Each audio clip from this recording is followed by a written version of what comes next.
jembatan ya, sehingga teman-teman tahu apa sih tindakan utama yang harus teman-teman lakukan ketika menemukan kasus tersebut ya. Jadi kalau teman-teman lihat nih ya, banyak alat nggak sih di sini? Enggak ya. Jadi enggak kalau di keperawatan gawat darurat itu dari awal memang banyak praktek yang tidak membutuhkan terlalu banyak hal ya, kecuali tadi mungkin kalau di praktikum Pempis ya, kalau Pempis kan memang sudah di rumah sakit ya settingannya biasanya, sehingga nanti membutuhkan banyak sekali alat untuk membantu mempermudah tindakan tadi ya, primary survey misalnya ya, mulai dari airway, breathing, circulation, dan disability.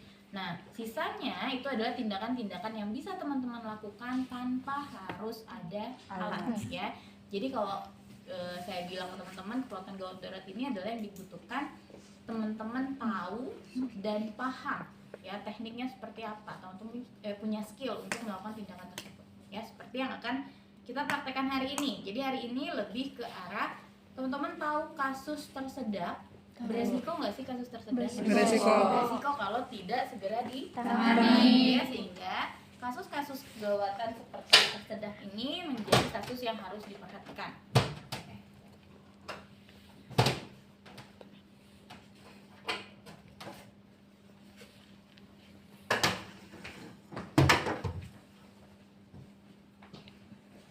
Ya, harus diperhatikan karena apa? Karena ketika kita menemukan kasus seperti itu dan kita tidak tahu teorinya, terus tindakan apa yang harus kita lakukan, maka nyawa pasien terancam ya. Ditambah lagi misalnya, oh kalau misalnya kegawatan itu, mungkin kalau orang-orang berpikir kasus kegawatan atau kondisi kritis itu adalah pasien-pasien yang sebelumnya memiliki riwayat penyakit kronis gitu ya, misalnya penyakit jantung, oke lah ya, penyakit jantung yang sudah kronis terus tiba-tiba adanya henti jantung, gitu kan kegawatan yang mendadak ya. Nah tapi ternyata kasus kegawatan ini tidak selalu terjadi pada pasien-pasien yang memiliki riwayat penyakit kronis ya. Jantung aja ya kronis, berarti kronis kan banyak, ada DM, ada jantung, ada apa lagi, hipertensi ya. Nah ternyata pasien yang lagi sehat pun yang tidak ada riwayat penyakit apa-apa ternyata beresiko untuk mengalami kondisi gawat darurat. Misalnya pasien lagi ngebakso, hahaha hihi, tiba-tiba kok masuk, kan tiba-tiba udah nggak bisa apa-apa, sehingga ini yang mengarahkan teman-teman harus tahu teknik apa yang teman-teman harus lakukan dan tanda gejala apa yang harus teman-teman kenali pada pasien dengan kondisi tersedak ya. Oke, sebelum lebih lanjut, di sini saya mau review sedikit terkait cara membuka jalan nafas. Ada yang masih ingat cara membuka jalan nafas ada berapa jenis? 3. Apa aja? Chin lip, diaphragma sama head lip. Head lip, chin lip, Jauh. sama dua. Jadi untuk membuka jalan nafas, teman-teman melakukan dua teknik ya. Ada head till chin lift dan ada jaw thrust ya. Dua tindakan ini sebenarnya tujuannya sama untuk membuka jalan nafas. Cuman bedanya kalau head till chin lift itu pada pasien non trauma, kalau jaw thrust pada pasien trauma. Ya, ingat kalau head till chin lift berarti kondisinya ditekan area dahi dan ditekan bagian dagunya gitu ya. Baru teman-teman boleh lakukan cross finger swipe ya. Jadi untuk membuka jalan untuk menarik benda atau lidah ya yang menghalangi jalan nafas. Tapi kalau misalnya ternyata pasiennya tersedak oleh bakso ya, dan baksonya sudah mulai masuk ke dalam, maka tindakan cross finger swipe tidak akan efektif ya. Karena kan kalau lidah dia nempel ya, jadi kita tinggal narik aja ke ujungnya, kita tarik ke depan untuk lidahnya biar kembali ke posisinya ya. Tapi kalau misalnya ternyata bakso, kalau kita paksain untuk ambil baksonya, dia akan makin Ke dalam. ya. Terus yang kedua, kegunaan oropharyngeal airway atau OPA. Ada yang masih ingat fungsinya untuk apa? Membuka jalan nafas. Tapi OPA hanya digunakan ketika pasiennya ada yang menghalangi jalan nafas, itu lidahnya ya. Jadi ketika sudah head till chin lift, cross finger swipe ya, terus kita ambil nih bagian lidahnya, baru kita pasang oropharyngeal airway untuk menahan lidahnya agar tidak jatuh kembali ya. Tapi pada kasus-kasus pasien tersedak oleh bakso misalnya ya, atau cilok atau benda lainnya gitu ya yang masuk ke dalam atau jalur nafas, teman-teman tidak diperkenankan untuk menggunakan oropharyngeal airway. Kenapa? Ada yang tahu? Makin ke dalam. Betul, makin ke dalam. Kalau ini kan oropharyngeal airway fungsinya untuk menahan lidah ya sebenarnya agar tidak jatuh ke bawah. Tapi kalau pada pasien tersedak, lidahnya udah pada posisinya, tapi ternyata ketika kita masukin opa, Nambah baksonya atau benda lainnya akan lebih masuk ke dalam. ya, jadi tidak diperkenankan ya kalau misalnya teman-teman melakukan manajemen airway pada pasien dengan tersedak ya, atau misalnya ada benda asing masuk ke dalam jalan nafas menggunakan airway ya. Jadi walaupun ini fungsinya untuk membuka jalan nafas, tapi ada syarat dan ketentuannya gitu ya, nggak bisa semua digunakan dengan oropharyngeal airway. Oke. Nah, itu untuk head, tail, chin, lip. Satu lagi apa kalau untuk pada pasien trauma? Jaw thrust. Jaw thrust. Nah, ini kan yang waktu saya ajarin ya, fiksasi area cervicalnya, terus kita buka area mandibulanya ya. Buka. Tapi pada pasien-pasien tertentu, nanti akan teman-teman lihat teknik jaw thrust itu dengan cara mandibulanya diangkat kayak gini ya. Terus mulutnya dibuka ya. Kasus seperti ini jika memang misalnya ada kondisi cedera yang parah misalnya di area cervical ya, atau yang kedua pasien sudah terfiksasi biasanya menggunakan bantalan ya di area lehernya. Jadi resiko untuk lehernya goyang-goyang itu kecil kalau sudah ada bantalan misalnya ya. Nah, berarti kita bisa lakukan jaw thrust hanya di area mandibulanya seperti ini. Diangkat mandibulanya terus dibuka mulutnya ya. Nah, itu sama juga kalau sudah dibuka boleh kita lakukan cross finger ya. Terus kita lihat sumbatannya apa sih yang ada di jalan nafas ya. Ingat kalau gitu ya. Oke, cukup kita reviewnya. Sekarang kita masuk ke tema praktikum hari ini. Jadi, yang akan kita bahas itu adalah teknik membantu pasien atau klien yang tersedak ya, dimanapun ya, baik itu tersedak oleh benda asing, mau makanan atau barang, ataupun tersedak oleh cairan. Misalnya pasien yang tenggelam ya, terlalu banyak cairan yang masuk sehingga cairannya tadi masuk ke saluran pernapasan ya.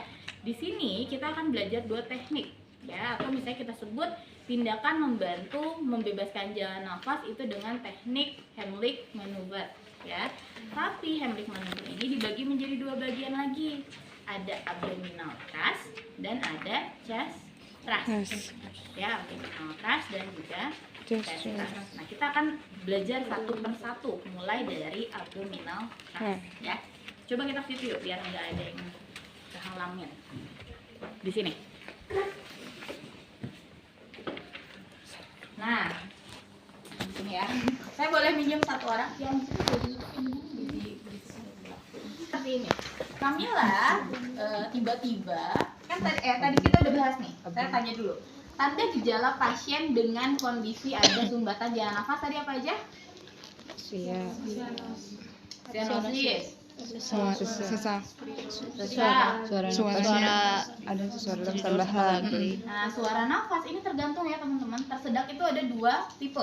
Ada yang total, ada yang parsial. Kalau pasiennya tersedak dengan kondisi total, maka biasanya pasien sudah tidak bisa bersuara, bahkan tidak ada nafas yang keluar dari jalan nafas. Ya, sehingga ketika kita pegang nggak ada tuh nafas yang keluar ya, karena tadi sudah sumbatannya total ya. Jadi itu yang teman-teman pahami dulu. Oh, kalau misalnya sumbatannya total, biasanya tanda gejalanya pasien akan, kalau sadar ya pasiennya, dia akan memegang leher, tidak akan bersuara, dan dia akan panik, terlihat memukul-mukul dada. Ditambah lagi ada tanda lain, misalnya ada kondisi cyanosis ya, cyanosis, terus akralnya sudah mulai dingin. Ya, itu adalah tanda pada pasien dengan sumbatan total. Kalau sumbatannya parsial, ini biasanya pasien masih terlihat panik ya, dan masih ada usaha untuk bernafas. Ya, jadi masih ada suara gitu ya. Jadi masih ada suara. Ada yang tahu nggak alasannya kenapa kalau total nggak ada suaranya? Tersumbat. Nah, kalau misalnya tersumbat kenapa? Nggak bisa.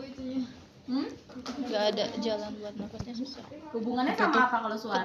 Pita suara ya, karena pita suaranya tidak dilalui oleh udara sehingga tidak memunculkan suara kalau sumbatannya total. Beda lagi kalau sumbatannya parsial. Kalau parsial dia masih ada celah ya, sehingga masih ada udara yang keluar dan memunculkan suara ya.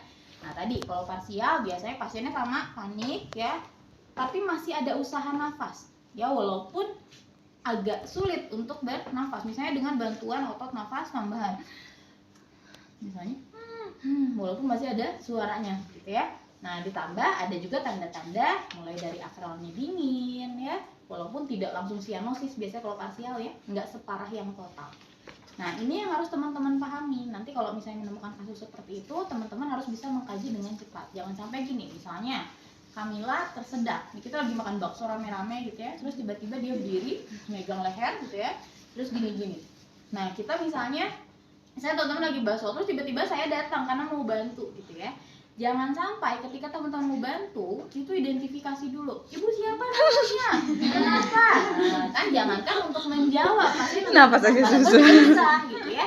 Jadi ini poin penting teman-teman. Ketika menemukan pasien seperti ini, identifikasinya nggak usah lama-lama.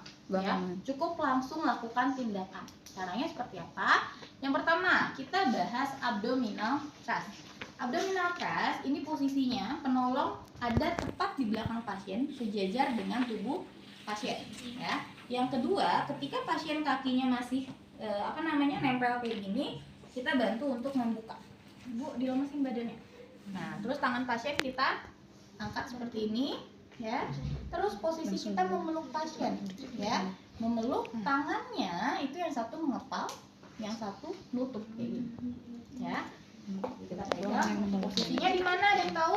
Di sini. Yang ini. Abdominal, berarti area ulu hati. Ulu hati itu ada tepat di bawah Sternum. sternum. Ya, jadi kalau teman-teman pegang sternum masing-masing, itu kan ada yang melegok ya, Iya. ada yang empuknya gitu ya. Nah, tepat di situ kita tekan, ya. Nah, nanti posisinya kayak gini, ya. Satu kaki penolong itu masuk di antara dua kaki pasien seperti ini ya. Terus kita peluk. Nah, tepat di area bawah sternum, tangannya satu di kepala, satu seperti ini, baru kita hentakan sebanyak 5 kali. 1, 2, 3, 4, 5. Ya, harus pakai tenaga ya. Jadi jangan asa-asa kalau pada pasien. Ya, jadi ditekannya itu dia ke dalam tapi agak kita dorong ke atas. Biar keluar. Nah, ya. Kenapa sih harus di area situ? Karena di situ ada refleks gagal Iya. ya, refleks muntah. Kan kalau teman-teman ya di situ ya, sampai pengen muntah gitu ya. Nah, di situ membantu untuk memunculkan refleks gagal tadi, ya, meningkatkan refleks gag sehingga akan membantu mendorong sumbatan yang ada di jalan nafas. Ya, jadi kita lakukan berapa kali teman-teman? Sampai 5 kali. Kalau misalnya masih belum keluar, nah kita istirahatkan sebentar, terus kita posisikan kembali. Lakukan lagi sebanyak 5 kali. Ya, jadi penekanannya beda sama RJP. Kalau RJP kan nggak gitu ya. Ini mah kayak tak tak tak. Ya, jadi dihentak. Oke? Nah, sekarang kasusnya misalnya ternyata ibu yang tersedak ini adalah ibu hamil atau orang yang obesitas. Jadi yang tidak memungkinkan kita menekan area perut, kan perutnya buncit misalnya. Ya. Nah, ya. Nah, apa yang harus dilakukan kalau seperti itu? Tindakannya kita ganti, bukan abdominal thrust, tapi chest thrust. Ya. Tindakannya sama, posisi penolong ada di tepat di belakang pasien. Ya, terus kaki pasien kita buka. Satu kaki penolong kita masukin di antara kaki pasien. Ya, tangannya kita hentakan. Posisi tangan masih sama ya, tapi letaknya ada di area garis imajiner. Ya, garis imajiner itu berarti di antara puting susu. Ya. Tapi ingat ya, puting susunya penolongnya siapa dulu yang kita tolong. Baru boleh lihat dulu. Ya, jadi garis imajiner itu sebagai patokan puting susu ya, tapi sebenarnya kalau garis imajiner itu di area sternum tapi hampir ke bagian bawah, tapi masih di tulang sternum. Tadi kan kalau abdominal thrust itu di bawah ya, kalau ini masih di tulang sternum. Beda, sama hentakannya 5 kali. Ya, jadi penekanannya itu ke dalam, tapi agak kita dorong ke atas ya. 1, 2, 3, 4, 5. Ya, pakai tenaga ya teman-teman ya. Jadi makanya kakinya kasih ancang-ancang kayak gini buat teman-teman mengeluarkan tenaga. Bu, kalau misalnya pasiennya udah mulai agak lemes nih karena tadi ada kondisi hipoksia gitu ya, nggak apa-apa.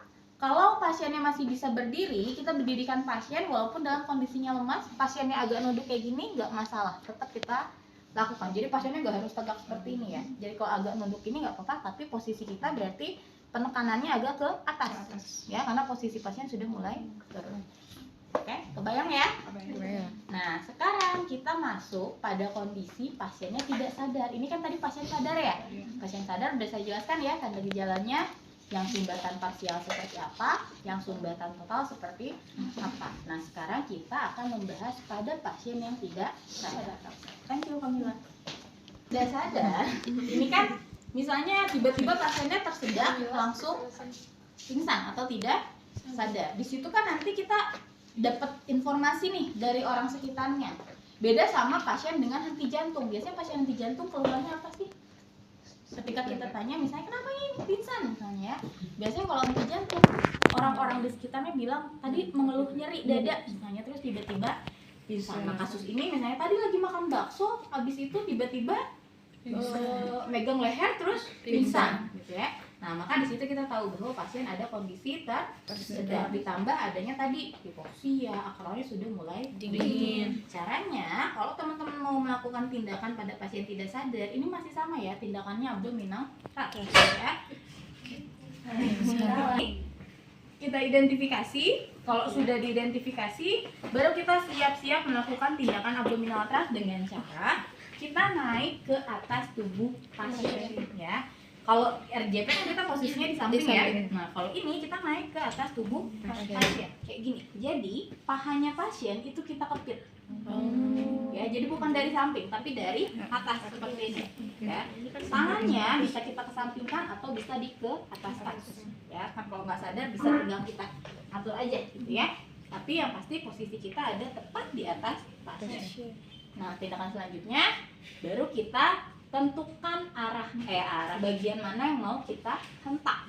Ya, itu masih tetap kalau abdominal berarti tadi di bawah tulang sternum ya, di sini atau di atas ulu hati pusat ya. Caranya di sini kalau pasiennya berdiri kan mengepal gini ya, tapi kalau pada pasien tidak sadar cukup seperti ini. Ya, kita hentakan sebanyak 5 kali. Nah, beda sama RJP ya. Kalau RJP kan agak cepat ya. Gitu ya. Kalau misalnya ini hentakannya tidak terlalu cepat tapi ditekan gitu ya.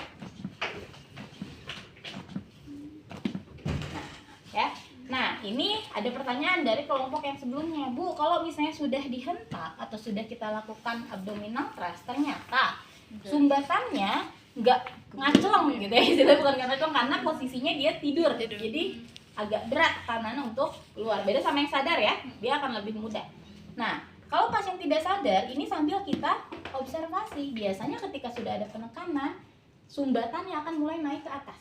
Nah, kalau kira-kira sudah mulai bisa diambil, bantu sama tangan atau pipet atau benda apapun yang bisa sambil ngambil. Jadi setidaknya tindakan abdominal thrust pada pasien tidak sadar, dia membantu naikin si sumbatannya ya, agar bisa dijangkau dan diambil. Ya, paham ya? Nah, tadi abdominal thrust pada pasien tidak sadar. Nah, sekarang tindakan chest thrust juga bisa dilakukan pada pasien tidak sadar ya, karena ibu hamil dan orang obesitas juga ada kemungkinan tidak sadar gitu kan ya. Caranya sama ya, ini dikepit ya di area paha. Ya, nah kelompok kemarin ada yang nanya, Bu, kalau ibu hamil gimana dikepitnya di perut? Kan bukan di perut kepitnya ya, paha ingat ya. Jadi bukan di bagian perutnya kita naik ke perutnya ya. Bukan, kalau ibu hamil susah katanya apa?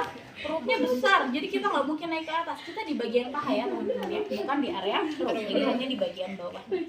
Nah, kalau sudah di sini kita lakukan chest thrust. Chest thrust tadi di mana posisinya? Garis ini ya, berarti masih di area tulang sternum. Posisinya sama seperti ini. Ya, kita tekan sebanyak 5 kali. Ya, jadi beda sama RJP. Kalau RJP kan tujuannya adalah untuk mijat jantung ya, jadi ada tekanannya tek tek tek tek tek gitu ya. Tapi kalau ini tujuan kita adalah mengeluarkan sumbatan. Jadi bukan kecepatan yang kita butuhkan, tapi tekanan yang kita butuhkan. Oke? Nah, kalau sudah 5 kali, kita lihat ya, apakah sudah keluar atau belum. Kalau belum, lakukan lagi. Ya, sama halnya pada pasien tenggelam. Teman-teman pernah melihat tata cara pasien tenggelam kalau misalnya mau dibantu untuk mengeluarkan cairannya? Nah, kalau mungkin juga ada yang bilang ada yang dibalik. Makanya ya, jadi kakinya dipegang gitu ya.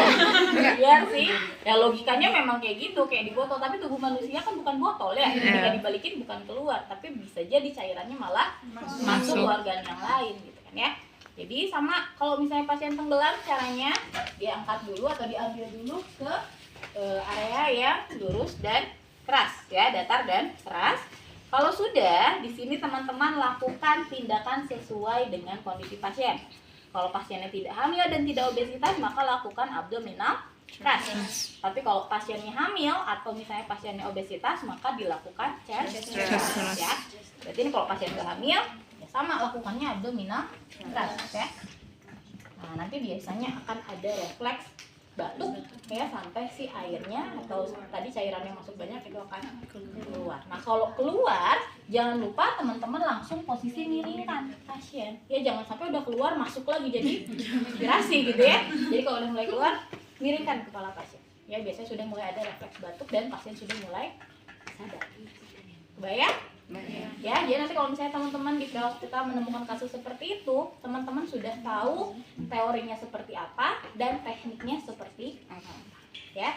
Oke, sekarang kita pindah ke bayi. Sama ya, sumbatan jalan nafas atau aspirasi bisa terjadi, tapi kalau pada bayi biasanya bukan karena bakso ya. Biasanya karena ASI atau bayi dengan usia 6 bulan ke atas ya, MPASI misalnya ya, lagi makan terus tiba-tiba sedang. Kecuali kalau usia udah 3 tahun, 4 tahun gitu ya, mungkin aja bakso ya, atau mainan, kelereng dan lain-lain. Dan kalau teman-teman cek di artikel itu banyak kasus di Indonesia pasien anak tersedak tidak tertolong ya. Banyak faktor yang mempengaruhi ya, diantaranya ada beberapa faktor yang bilang katanya dari beberapa kasus kejadian tersedak pada anak ini banyak orang tua yang kurang peka ya, sehingga terlambat penanganan dan apa yang terjadi, pasiennya meninggal atau bayinya meninggal ya. Nah, makanya di sini teman-teman harus mengenali kondisi bayi ketika dalam kondisi tersedak ya. Biasanya apa aja tanda gejalanya kalau bayi tersedak? Stenosis ya, stenosisnya kalau bayi biasanya keseluruhan, nggak hanya di area bibir atau wajah gitu ya, tapi langsung keseluruhan. Terus akralnya dingin ya. Terus apa lagi? Menangis. Yang khas justru tidak menangis ya kalau pasien tersedak gitu ya. Nah, ini yang saya bilang tadi, orang tua nggak peka. Banyak orang tua yang menganggap ih bayinya pinter nggak nangis, padahal bukan diem, bukan pinter nggak nangis ya, justru dia nggak bisa menangis karena ada sumbatan gitu ya di jalan nafas. Jadi teman-teman harus peka dan harus tahu tanda gejalanya ya. Kalau misalnya orang dewasa, teman-teman pernah tersedak? Pernah ya, tapi masih bisa mengontrol gimana caranya biar keluar gitu ya, biar keluar gitu ya. Nah, kalau bayi kan nggak bisa, namanya bayi berarti mereka total care, berarti harus dibantu oleh orang tua atau orang dewasa di sekitarnya, sehingga ketika sudah mengenali tanda-tanda tersebut, teman-teman bisa tahu bahwa ada kondisi tersedak pada bayi. Justru kalau bayinya masih ada batuk, berarti kita tahu tersedaknya belum total ya, masih parsial. Yang beresiko itu yang kalau sudah diam, nggak nangis, nggak apa bayinya ya, terus tiba-tiba lemes turun kesadaran aja. Nah, banyaknya orang tua yang nggak sadar itu disangkanya nggak nangis, pintar, lama-lama ini tidur sendiri pintar. Bukan tidur sendiri ya, justru penurunan kesadaran. Nah, kalau sudah tahu kondisi pasien atau bayi ini misalnya tersedak, maka teman-teman langsung ambil posisi. Caranya, posisi bayi harus menghadap ke bawah. Tangan kita mengepit di area leher dan ketiak. Pernah mandiin bayi? Pernah. Nah, posisinya kayak waktu mandiin bayi ya. Jadi leher, tangan, jempol dengan telunjuk di leher, sisanya itu di ketiak. Posisi penolong itu harus rileks ya, jadi nggak bisa kalau sambil berdiri gini, karena kalau misalnya kayak gini dia beresiko jatuh. Sehingga penolong bisa sambil duduk ya, dan kaki penolong bisa menjadi tahanan ya. Jadi kalau bayi asli kan nggak sehampang ini ya, ya agak berat ya, jadi harus ada bantalan atau penahan untuk menahan bayi ya. Jadi nggak semua ditumpuk kayak gini, tapi ada kaki. Setelah itu baru kita lakukan tindakan namanya back blow. Ya, back blow ini adalah tindakan kita menekan atau menghentak di area punggung bayi. Ya, cara hentakannya itu bukan dipukul-pukul gini, tapi didorong. Ya, sama sebanyak 5 kali. 2, 3, 4, 5. Ingat, ini bayi tenaganya nggak usah dikeluarin semua. Bahaya, ya. Karena beresiko rapuh kalau bayi ya. Nah, kalau sudah keluar dan sudah ada refleks menangis pada bayi, berarti itu tandanya sudah keluar si sumbatannya. Ya, jadi ingat, pukulannya bukan dipuk-puk gini, tapi kita posisikan bayinya agak turun kayak gini, lalu kita ya, pakai ini, pakai telapak ya. Bukan gini tapi gini. Nah, kalau nggak ada kursi gimana Bu? Kalau nggak ada kursi, penolong boleh tampil jongkok seperti ini. Ya, jadi kaki yang satu buat nahan, terus sisanya kayak gini. Teman-teman pernah ngeliat gak sih kalau film-film di Korea atau film luar negeri itu kalau misalnya melakukan tindakan itu sesuai dengan prosedur ya? Ya, beda sama Indonesia ya. Jadi pernah waktu itu film apa saya lupa yang di IGD, terus tiba-tiba dokternya ambil bayinya, terus dia sambil jongkok kayak ini, bayinya langsung diposisikan seperti ini. Ya, nah itu adalah tindakan back blow. Tindakan back blow ini tidak ada batasan usia sebetulnya, tapi kita lihat dari postur tubuh bayi. Kalau kira-kiranya masih bisa diposisikan seperti ini, kita lakukan back blow. Tapi kalau sudah agak besar, maka yang dilakukan adalah abdominal extension. Ya, jadi hampir sama dengan orang dewasa. Kan nggak mungkin teman-teman mau kayak giniin anak usia 3 tahun. Wah, ya. Nah, kecuali dia masih belum bisa berdiri nih, gitu ya kan. Kalau abdominal kalau bisa yang udah bisa berdiri ya. Nah, kalau belum bisa berdiri, ini boleh misalnya digendongin sama satu orang kayak gini. Ya, nanti yang lainnya atau rekan kita itu bantu untuk menekan area punggungnya. Tapi kalau sudah besar banget, udah bisa berdiri, wah jangankan buat ngangkatnya aja agak sulit. Ya, jadi tindakan back blow ini yang harus teman-teman perhatikan adalah postur tubuh bayi dan usia bayi. Ya, oke, sampai sini ada yang bertanyakan dulu?